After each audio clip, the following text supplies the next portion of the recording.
देखो प्यारे बच्चों, हम ओम के नियम का सत्यापन आज प्रयोग के द्वारा करेंगे। वैसे हमने ओम का नियम थ्योरिकल रूप से बोर्ड में पढ़ लिया है। क्या पढ़ा है कि V अनुक्रमानुपाती I या V बराबर I R, ठीक है, या R बराबर V बटे R, हम लोगों ने ऐसा पढ़ लिया है। तो हम आज ओम के नियम से क्या करेंगे, हम ओम के नियम से किसी तार का प्रतिरोध और उसकी प्रति एकांक लंबाई का प्रतिरोध ज्ञात करना प्रयोग के माध्यम से सीखेंगे। सबसे पहले उसमें प्रयुक्त उपकरण के बारे में आप समझ लीजिए।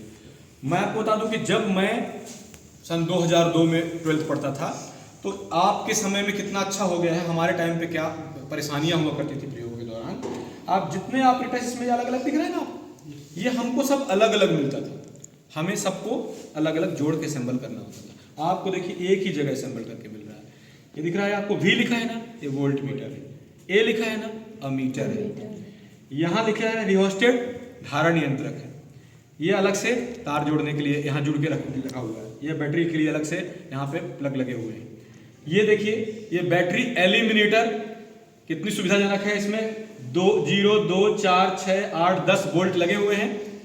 यानी जितने वोल्ट का आपको आउटपुट चाहिए होगा वहां पे इसको फिक्स कर दीजिए, स्विच ऑन कर दीजिए, उतने वोल्ट का आपको प्राप्त हो जाएगा। ऐसी सुविधाएं हमारे समय पे नहीं होती थी। अब आपके समय पे ऐसी सुविधाएं मिल रही हैं, यानी इसका आपको लाभ उठाना चाहिए। हमको हमारा आज प्रयोग का उद्देश्य क्या है? हमारे प्रयोग का उद्देश्य है ये जो तार लगा हुआ है ना, इस तार का प्रतिरोध और इसके प्रति एकांक लंबाई का प्रतिरोध ओम के नियम की सहायता से ज्ञात करना है। ठीक है, तो देखिए हमने यहाँ पे इस बैटरी एलिमिनेटर की सहायता से 4 वोल्ट का विद्युत भाग बल यहाँ आरोपित कर दिया है। ठीक है, अब जैसे हम इसका स्विच ऑन करते हैं, देखिए ऑफ से ऑन करते हैं, तो आप देख पा रहे हैं ये वोल्ट मीटर और अमीटर दोनों में संकेतक शून्य से किसी अन्य स्थान पर विक्षेपित हो चुका है। यहां से अगर हम प्रैक्टिकल की लैंग्वेज में बात करते हैं तो यहां से हमको इनका पाठ्यांक, इसके जो डिग्रीज में पाठ्यांक हैं वो हमको नोट कर लेने हैं। हमने पहले से ही यहाँ टेबल बना रखी है। इस टेबल में हमको यहाँ धारा लिखना है एम्पियर में, यहाँ वोल्ट मीटर से वोल्टेज लिखना है वोल्ट में, और उसके बाद R ज्ञात कर लेना है V और I में भाग देकर ओम के नियम की सहायता से। तो सबसे पहले आप देख पा रहे हैं कि ये वोल्ट मीटर का जो पाठ्यांक है वो कितना, कहां पर है, ये 2 पर। इसका मतलब हमको V में क्या लिखना होगा, 2 वोल्ट।